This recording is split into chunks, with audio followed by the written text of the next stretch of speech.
Hi, everyone. Are you a business owner, business leader who's still trying to think what is the right time for you to really go big with your marketing budgets, marketing activities? Are you a person who's just trying to see what is the right time and you've invested some money already but not seeing the results? Or you're thinking that marketing is really an expense but not an investment because of XYZ reasons? Or are you a sales guy who's just not sure how to leverage your marketing to the best interest of your customers? Well, if you are in any of these spaces, this video is for you. This video is also for those marketing professionals who are struggling to get real impact for their businesses through their marketing programs, marketing activities, marketing tactics. They're still struggling to get seat on the table. So if you're one of these, please hold on as I'm going to decode um, how to fix five things and what are those five things that needs to be fixed before really activating marketing engine, which actually will give you higher revenues, higher growth, and higher customer satisfaction. Hi, my name is Ruchi Mathur, and I come to you with experience of 25 plus years as a business leader and marketing leader in multiple corporations, many of them Fortune 500. Um, and in today's video, I'm going to right now dive into the five things that needs to be fixed or that needs to be taken a strong control of before really activating your marketing. First, and the first most important thing is business model. Well, we all have used this term, and most businesses really use this term very often. But many businesses fail to really understand what are the elements of a business model. Now, of course, the two levers are going to be what's the price of your product and what's the cost of your company. Certainly, that's these are the two basic elements. But at a high level, um, business model is a strategic plan, and trust me, it should be formal plan, written down plan that covers multiple elements, from your customers, target markets, to the product or service you are delivering, your go to market model, your competitive landscape, your strength, weakness, threat, and opportunity SWOT analysis, your core differentiation that you go into market with, your brand elements, which again, most small and medium businesses tend to not focus enough on. What's the core voice, what is the story that you're telling through your products and services that you're taking to the market, right? So business model and understanding and taking control of business model is very, very important and is the first pillar that needs to be really strengthened before we go into real time marketing and before we start activating or expecting results from the marketing in real terms, tangible revenue results, right? So, if you're a marketer, please invest your time in understanding the business model of your company. Starting with tactics is the biggest mistake that you can do as a marketer. And if you are a business leader, sales leader, please understand that your marketing function, um, and I would rather say your marketing leadership at least understands your business model. Give them time, give them resources, give them platforms to understand the business model, because once that strategy is embedded into their thinking, then the real marketing strategy will start to emerge. So with that, I come to the next most important pillar, which is your product and services. Now, this is sounding simple, but it may not be simple depending upon what type of business you are in. It could be highly technical product, it could be a software model, it could be just a product that's being used. But again, understanding the product and services is so important that I cannot really undermine its value to any extent. It's more than knowing the product benefits and features, it's so important to understand at the leadership level what is the value, what is the outcome that your product and services is giving to your customers and target market. So, as a marketer, if you're putting a marketing function in place, your marketers should really understand that how your engineers, how your technical people, how your product teams are really solving a problem, what is the outcome that they're giving to the customer, and your marketing function has the job of converting into all of these into a very powerful story. With that, I come to the third important pillar of your business, and that is go to market model.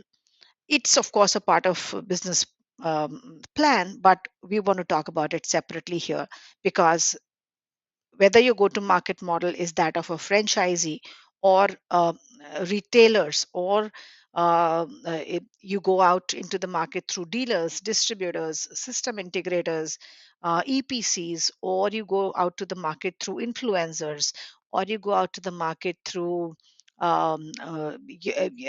through affiliates, right? So whatever your go to market model is, it's important to understand and strengthen that and enable that, and get your marketing teams to understand that strongly too.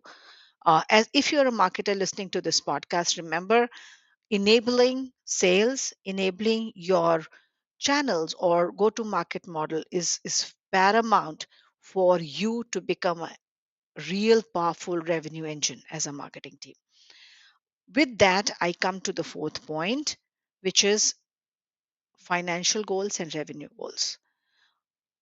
I've been with large companies and I've been with small companies. I've worked with, I've worked for small companies too and helped them grow their revenue. The big challenge that I find in many of these companies is that their goals are not defined, right?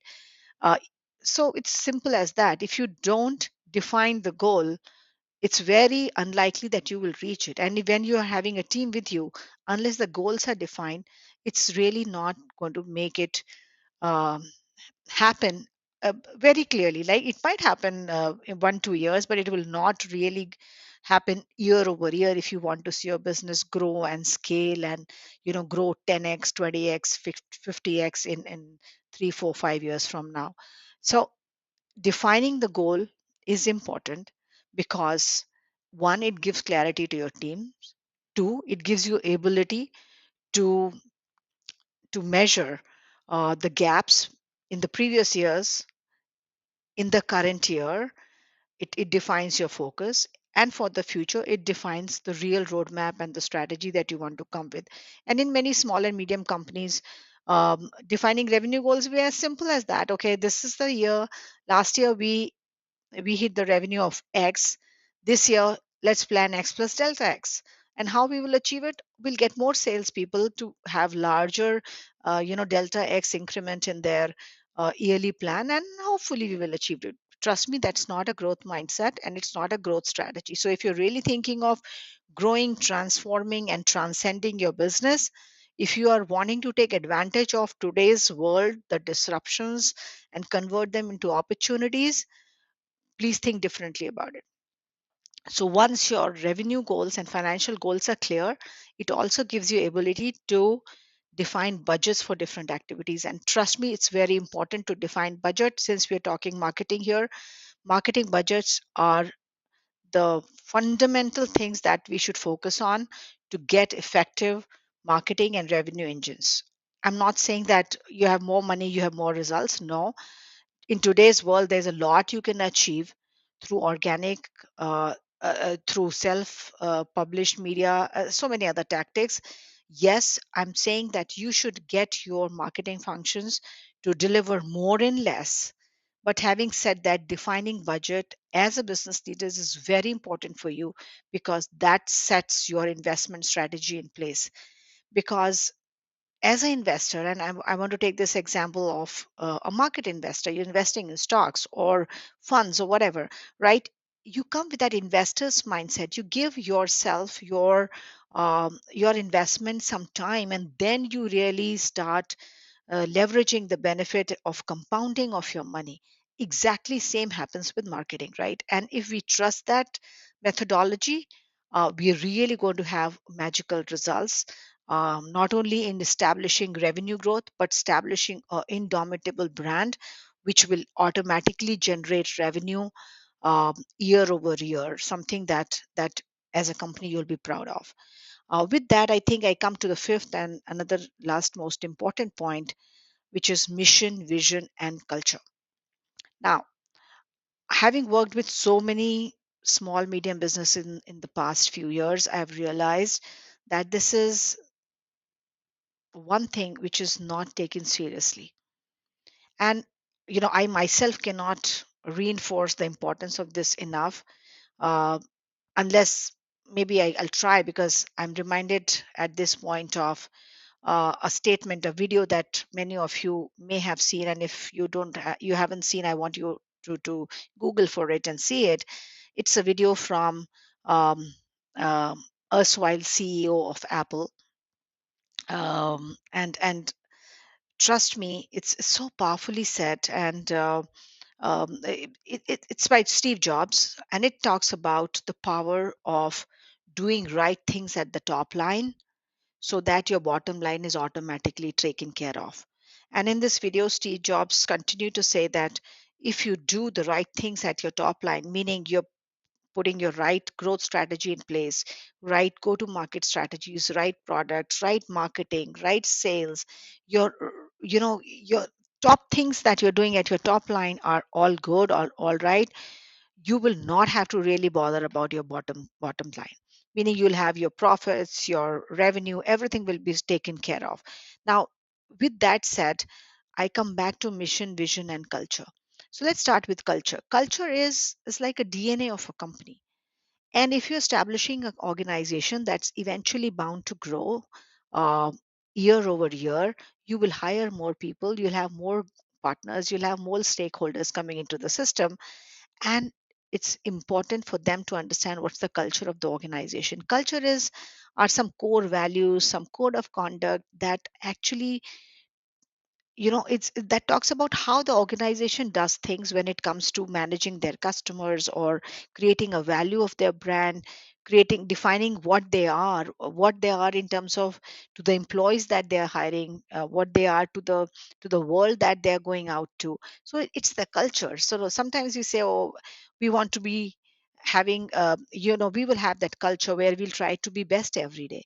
We will have that culture where ethics and service mindset will play a very important role. We will have that culture where diversity inclusion is going to be core and central to our strategy. Or we can say we will have a culture where every employee feels empowered and he or she takes this as a his or her own company. So define the culture of the organization, and that culture should be the DNA of everything that you do in that organization. With that, I'll talk about mission and vision. Mission is your 5 to 10-year plan. What's the mission of the company that you have, right? What is it trying to do in the next 10 years, 15 years? That's a mission. And of course, we will do some other podcast some other day and talk more about it. But define mission of your company, and then define aspirational goal for your company, right? What is it that you want to do for the world, for the community, for the markets that you're doing, that you're serving, and that's an aspirational goal, and that becomes your vision. For example, a company says that, okay, I'm going to make this world a better place to live. Now, if you just look at the vision, you're not clear how will this company make it a better place to live unless you correlate it back to the vision. What are they trying to do? Are they trying to put more plantation into place, or are they trying to put more solar cells? How will they make world a better place? So relating mission to the vision creates the real story, and that underpinned by the right culture delivers an organization that's congruent in its thinking. And understanding that and fixing this before marketing really strikes hard in their activities is really going to make a differentiation. So with that, let me kind of rephrase everything very quickly that spoke about. 5 things that needs to be fixed or taken control of before firing your marketing or revenue engines. One is set the business model right, set the right product and services, set your go to market model very clearly and strongly and enable them. Fourth, clarify your financial and business and revenue goals so that you can put the right things in right place and you can measure your growth. And the fifth most important thing that should not be underestimated, just because it's intangible, is the power of defining your mission, vision, and culture of the organization. So, very, very importantly, once as a marketer or a business leader, these things are taken care of, then your marketing strategy kind of wraps the whole thing together to create execution priority and then define the marketing strategy. And then comes the tactics. With that, I hope I have clarified some of the fine points that we tend to miss if you're setting up marketing teams, or if you're hiring marketing leaders, or sometimes marketing teams and leaders themselves do not give so much importance to these five elements, and they start execution. So with that, it's a wrap from my side. Have a very, very successful business. Grow, rise, and shine, and we'll connect later. Thank you.